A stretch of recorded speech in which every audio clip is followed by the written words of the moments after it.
Феодалдық экономика ерекшеліктері неде?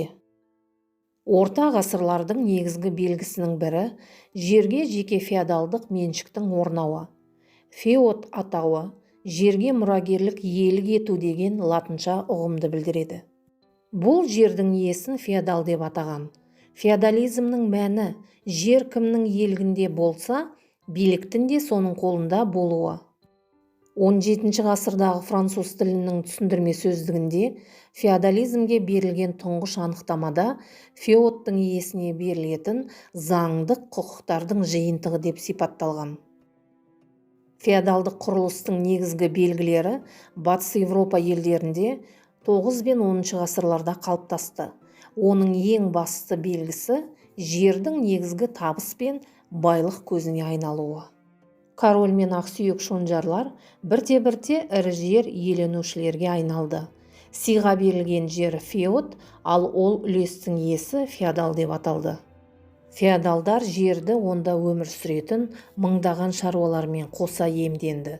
Сондықтан орта ғасырда қожайынсыз жер болмайды деген ұран тарады. Шаруашылық феодалдық поместье немесе вотчина деп аталды. Феодалдық вотчинадағы жер екі бөліктен тұрды. Біріншісі қожаның жері домен деп аталды, екіншісі тәуелді шаруалардың пайдалануындағы үлестік жерлер. Феодалдық құрылыстың келесі бір белгісі шаруашылықтың натуралды сипаты. Феодалдың өміріне қажетті бұйымдар мен азық-түліктердің бәрі оның поместьесінде өндірілді. Феодал поместьесіндегі шаруалар малдың жүнінен жіп иіріп, мата тоқыды, одан киім-кешек тікті, үй жиһаздарын, ыдыс-аяқ пен құрал-саймандарды өздері жасады.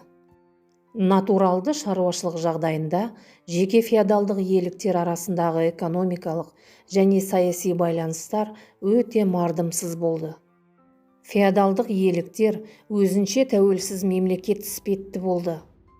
9 ғасырда Карл империясынан Франция, Германия, Италия бөлініп, жеке корольдіктер құрды.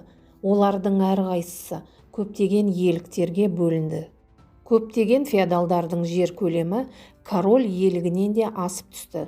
Әрбір ірі феодалдың өз әкімшілігі мен соты, әскері болды. Күшейіп алған жекеленген феодалдар өздерін корольмен тең санай бастады. Осының бәрі 9-11 ғасырлардағы Батыс Еуропада феодалдық бытыраңқылықтың негізгі белгілері болды.